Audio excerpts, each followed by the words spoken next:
Hello guys, അസ്സലാമു അലൈക്കും. Welcome to my YouTube channel. ഇന്ന് രാവിലെ ഞാൻ മില്ലറ്റ്സ് ദോശയാണ് ഉണ്ടാക്കിയത്. ഇന്ന് ഐഷുട്ടി സ്കൂളിൽ നിന്ന് സ്റ്റഡി ടൂർ പോകുന്ന ദിവസമാണ്. അവർ പോയത് ആർമി ക്യാമ്പിലേക്കാണ്, പാങ്ങോട്. അപ്പോൾ അവൾക്ക് കൊടുക്കാനായിട്ട് രാവിലെ വളരെ ഹെൽത്തി ആയിട്ടുള്ള ഒരു ഫുഡ് തന്നെ ഞാൻ ഇന്ന് തയ്യാറാക്കി. അതാണ് നമ്മുടെ മില്ലറ്റ് ദോശ. അപ്പോൾ മില്ലറ്റ് ദോശ എങ്ങനെയാണ് ഉണ്ടാക്കുന്നത്, അതിൻ്റെ ഗുണങ്ങൾ എന്താ എന്നൊക്കെ അറിയാം. രാത്രി മുഴുവൻ വെള്ളത്തിൽ കുതിർത്ത് രാവിലെ മിക്സിയുടെ ജാറിലേക്കിട്ട് ദോശയ്ക്ക് അരയ്ക്കുന്ന പോലെ നന്നായിട്ട് അരച്ചെടുത്തു. ശേഷം ഒരു പാത്രത്തിലേക്ക് ഒഴിച്ചു മാറ്റിയതിന് ശേഷം സാധാരണ നമ്മൾ ദോശ ചുടുന്നത് പോലെ തന്നെ അല്പം നെയ്യ് പാനിൽ തടവിയതിന് ശേഷം ഈ മാവിനെ അതിലേക്ക് ഒഴിച്ചു കൊടുത്തു. എന്നിട്ട് ദോശയുടെ ആകൃതിയിൽ ഒന്നൊന്നായി ഞാൻ ചുട്ടെടുത്തു.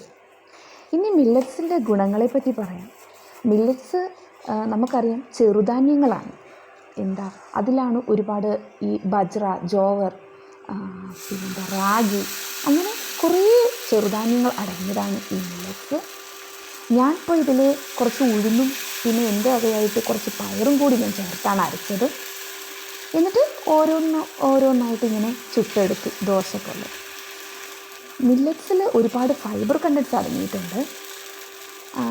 അതുകൊണ്ട് തന്നെ ഒരുപാട് നമ്മൾ ഈ അരിയാഹാരവും ഗോതമ്പാഹാരവും കഴിക്കുന്നതിനേക്കാളും ഒരുപാട് ഗുണങ്ങളുണ്ട് ഈ മില്ലറ്റ്സ് ഫുഡിൽ.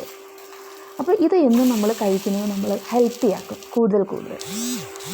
പിന്നെ നമ്മുടെ അസുഖങ്ങളൊന്നും വരുത്തില്ല, പ്രതിരോധശേഷി കൂട്ടുന്നു, പിന്നെന്താ യുവത്വം എന്നും നിലനിർത്തും. അപ്പോൾ ചുരുക്കി പറഞ്ഞാൽ നമ്മൾ അരിയാഹാരവും ഗോതമ്പാഹാരവും കുറച്ച് ഈ മില്ലറ്റ്സ് ഫുഡ്സ് കഴിക്കുന്നത് വളരെ നല്ലതാണ്. അപ്പോൾ ഇന്ന് ഞാൻ ഈ ദോശയ്ക്കൊപ്പം ഒരു ചട്നിയാണ് തയ്യാറാക്കിയത്. അപ്പോൾ മറ്റൊരു വീഡിയോയുമായി വീണ്ടും കാണാം. ബൈ.